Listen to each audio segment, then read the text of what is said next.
Selamat sejahtera calon-calon SPM tingkatan 5. Baik, bertemu sekali lagi kita dalam kelas pendidikan sejarah, yang mana dalam kelas hari ini kita akan membincangkan tajuk sejarah tingkatan 5 bab 4 sistem persekutuan, iaitu subtajuk dia faktor yang mengukuhkan sistem persekutuan.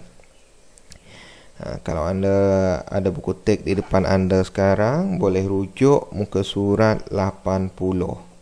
Rujuk muka surat 80 dalam buku teks sejarah. Baik.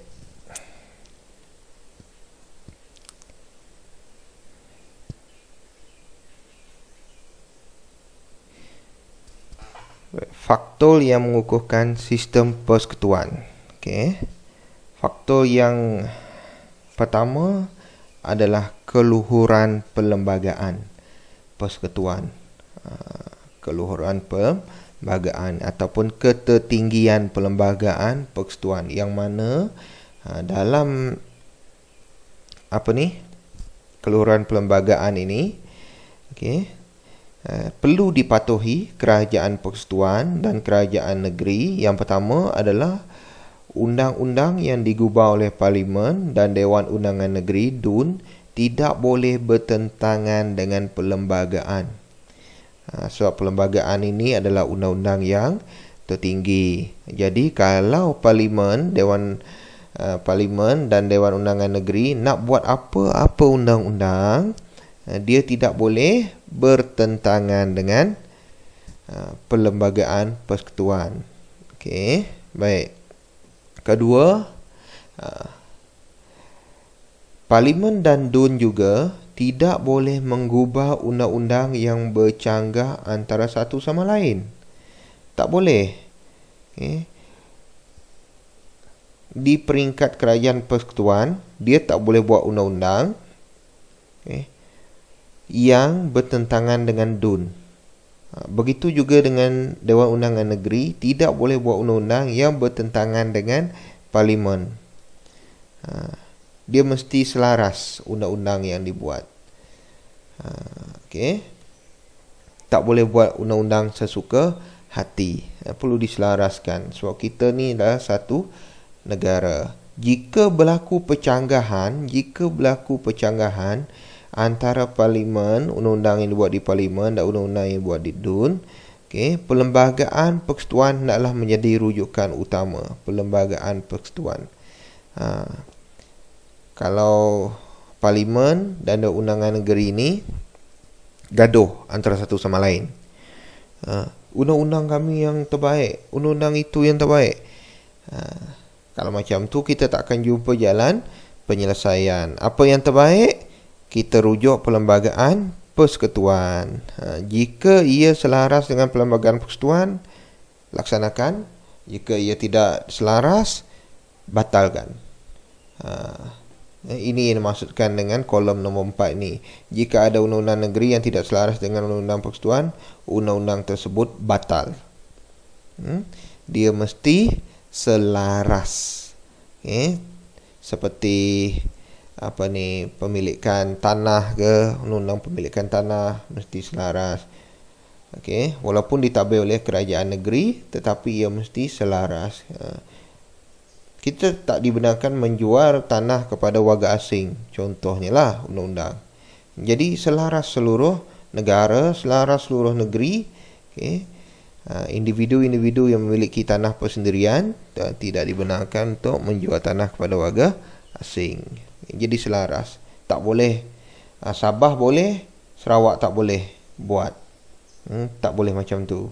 Dia kena selaras. Ini yang dikatakan sebagai keluhuran perlembagaan persekutuan. Next. Penyelarasan kerajaan persekutuan dengan kerajaan negeri. Ini faktor yang kedua yang mengukuhkan sistem persekutuan. Kerana terdapat penyelarasan antara kerajaan persekutuan dengan kerajaan negeri, menyebabkan sistem persekutuan di Malaysia ni menjadi semakin kukuh. Sebab kita adakan mesyuarat penyelarasan antara kerajaan persekutuan dengan kerajaan negeri. Okey, antaranya diadakan mesyuarat Menteri Besar dan Ketua Menteri. Okey, mesyuarat Menteri Besar. Kalau negeri yang ada sultan, menteri utama di dalam negeri tersebut digelar sebagai Menteri Besar. Kalau menteri yang tidak ada sultan seperti Pulau Pinang, Melaka, Sabah, Sarawak, dia menggunakan gelaran Ketua Menteri. Dalam mesyuarat Menteri Besar dan Ketua Menteri ini, mereka membincangkan pelaksanaan sesuatu dasar yang diputuskan oleh kerajaan. Contoh dalam buku teks kita, pelaksanaan Perintah Kawalan PKP di seluruh negara dipengerusikan oleh Perdana Menteri dengan memanggil wakil dari setiap kerajaan negeri, iaitu Menteri Besar dan Ketua Menteri, bincang nak laksanakan ke tidak, supaya selaras setiap negeri. Ini pada tahun 2020 lah. Baik, majlis-majlis yang termaktub dalam kerajaan persekutuan juga diadakan, seperti Majlis Kewangan Negara, Majlis Tanah Negara, Majlis Negara bagi Kerajaan Tempatan. Majlis Kewangan Negara ni, dia mentadbir hak ehwal berkaitan dengan kewangan, seperti pemberian wang, cukai dan pinjaman kerajaan persekutuan kepada kerajaan negeri. Majlis Tanah pula menguruskan hal ehwal berkaitan dengan pertanian, pelomongan, perhutanan dan sebagainya. Manakala Majlis Negara bagi Kerajaan Tempatan, mereka menguruskan hal-hal yang berkaitan pembangunan kerajaan tempatan. Kerajaan tempatan ini maksud dia adalah kerajaan-kerajaan di setiap bandar. Contohnya Majlis Perbandaran. Baik. Dilaksanakan juga, ditubuhkan juga majlis oleh kerajaan. Yang dibuat oleh kerajaan negeri untuk menghubungkan dia dengan kerajaan persekutuan. Antaranya Majlis Keselamatan Negara, Majlis Air Negara dan Majlis Perumahan Negara. Ini majlis-majlis ini ditubuhkan oleh kerajaan persekutuan dan mereka ada hubungan terus antara kerajaan persekutuan dengan kerajaan negeri. Sebab itu ia tubuhkan. Ini yang mereka nak selaraskan. Hal berkaitan dengan keselamatan, dengan air dan majlis dan rumah-rumah rakyat. Baik, seterusnya. Ini contohlah kerajaan, pusat pentadbiran kerajaan persekutuan dan kerajaan negeri. Kita ambil kerajaan persekutuan yang terletak di Putrajaya. Ini Putrajaya. Ini Masjid Putrajaya, Masjid Tapong.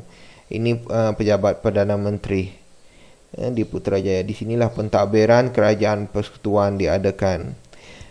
Manakala kalau di Sarawak yang kita lihat di sini adalah Wisma Bapak Malaysia.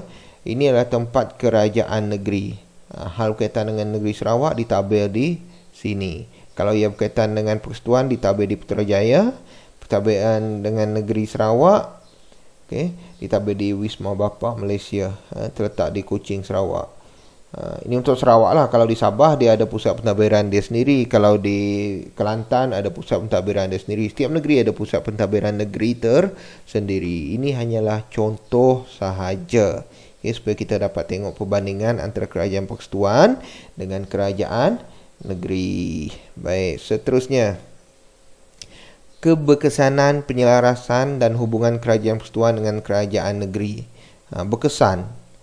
Berkesan tak penyelarasan antara kerajaan persekutuan dengan kerajaan negeri? Sangat berkesan. Keberkesanan dia yang pertama, menjamin sistem persekutuan beroperasi dengan berkesan. Menjamin. Jadi wujud hubungan antara kerajaan negeri dan kerajaan persekutuan, satu hubungan yang sangat berkesan, sangat baik. Kedua, menyumbang kestabilan hubungan antara negeri. Negeri-negeri di Malaysia pun berhubung antara satu sama lain, supaya ia tidak bercanggah dengan perlembagaan persekutuan, tidak bercanggah dengan perlembagaan. Jadi mereka sentiasa berhubung antara satu sama lain, ketua-ketua negeri kita. Mewujudkan pembahagian kuasa antara kerajaan persekutuan dengan kerajaan negeri. Ini supaya jelaslah. Kuasa ini kerajaan persekutuan yang buat, kuasa ini kerajaan negeri yang buat, supaya tidak bercelaru antara satu sama lain. Ini menyebabkan dia sangat berkesan sebab ada pembahagian kuasa. Tak perlulah kita tunggu, kalau hal itu berlaku di negeri Sarawak contohnya, tak perlulah kita tunggu Putrajaya buat keputusan. Cukup kita buat untuk negeri kita sendiri.